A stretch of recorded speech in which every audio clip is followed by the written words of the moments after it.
किसी ने बड़े कमाल की बात कही है कि रात जितनी काली होगी तारे उतने ही चमकीले होंगे, और जो इंसान जितना ज़्यादा दुखी होगा ईश्वर उसके उतने ही करीब होंगे। तो प्यारे साथियों, जय गुरुदेव। इंदिरा रावत, राजस्थान अजमेर से। कहो साथियों कैसे हो? ईश्वर की दया से अच्छे ही होंगे। तो प्यारे साथियों, आज मैं आप लोगों के सामने मोटिवेशन की एक बहुत ही शानदार स्टोरी लेके आई हूँ कि एक गांव था जिसके अंदर एक मंदिर था जो कि पहाड़ी पर था, और उस मंदिर की चर्चा बहुत दूर दूर तक हुआ करती थी, और दूर दूर के लोग उस मंदिर में माथा टेकने के लिए आते थे। उसी गांव के अंदर एक परिवार था जिसके अंदर एक लड़का रहता था जो कि कभी भी उस मंदिर में नहीं गया था, और वो अच्छा पढ़ा लिखा था और अपने मतलब कैरियर की तैयारी कर रहा था, एग्जाम दे रहा था और अधिकतर परीक्षाएं देता था, लेकिन उसका किसी में नंबर नहीं आ रहा था। तो इस प्रकार वो तैयारी करता जा रहा था, लेकिन वो उसने कभी उस मंदिर में जाने की नहीं सोची, जबकि उस मंदिर के अंदर दूर दूर से, बहुत दूर दराजों से लोग उस मंदिर की मान्यता के अनुसार माथा टेकते और उनको उसकी इच्छाओं का फल मिलता था।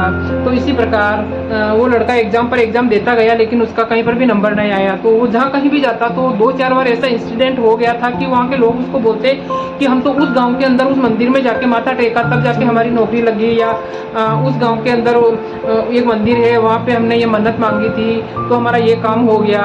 तो 2-3-4 जनों से जब ये चीज़ें सुन ली तो उसको दिमाग में क्लिक हुआ कि यार ये तो मेरे ही गाँव के मंदिर की बात कर रहे हैं, जबकि मैं उस गाँव में नहीं गया। तो उसने सोचा कि क्यों ना एक बार मैं भी उस मंदिर में माथा टेक के आता हूँ।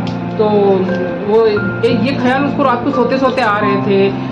तो उस टाइम रात के लगभग 3 बज रहे थे। तो उसने सोचा कि यार ये तो मैंने बहुत बड़ा गलत किया, मेरे गांव का मंदिर है और मैं एक बार भी दर्शन करने नहीं गया हूँ। तो उसी टाइम वो एक लालटेन लेके और निकल पड़ा और के बोले कि आज सवेरे सवेरे ही मैं दर्शन करूँगा। तो जैसे ही निकला उसने लालटेन को देखा तो लालटेन के अंदर जो तेल था थोड़ा, लालटेन के अंदर तेल थोड़ा सा ही आता है, तो गाँव के बाहर तो निकल गया।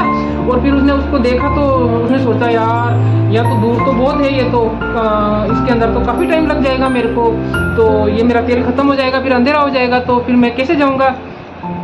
तो वो एक जगह बैठ गया, गांव के बाहर निकल के एक जगह बैठ गया कि थोड़ा उजाला हो जाएगा उसके बाद में मैं जाऊंगा।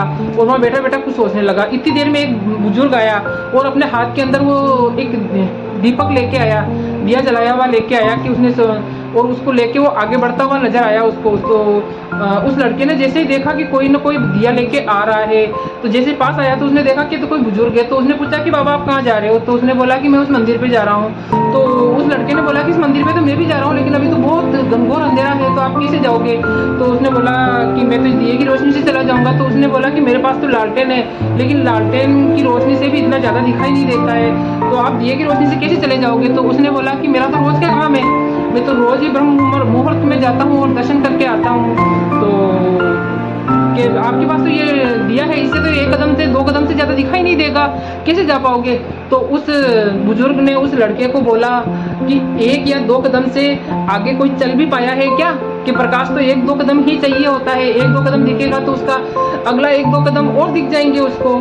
तो जब उसने लड़के ने ये सोचा तो उसकी आंखें खुल गई कि बात तो सही है कि हमें तो सिर्फ चलने के लिए 2 कदम का प्रकाश ही चाहिए होता है, उसके आगे का प्रकाश तो अपन 2 कदम चलने के बाद में वो प्रकाश दिखने लग जाएगा। तो उसकी ये बात समझ में आ गई और वो भी वहाँ से आगे चल पड़ा।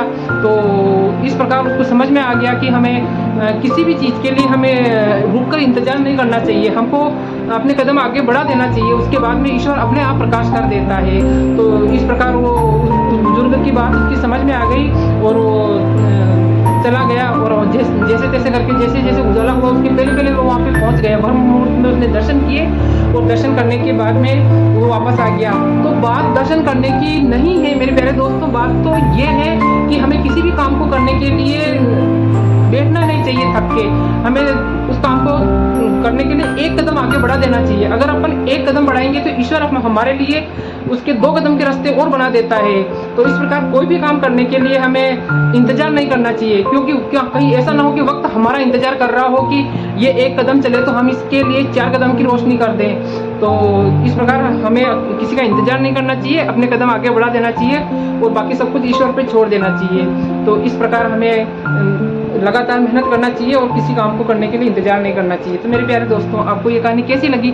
अच्छी लगी हो तो लाइक कीजिए और आपको लाइक, कमेंट और शेयर करके आगे बढ़ाइए। इंदिरा रावत और मोटिवेशन के नाम से मेरा चैनल है। जय गुरुदेव।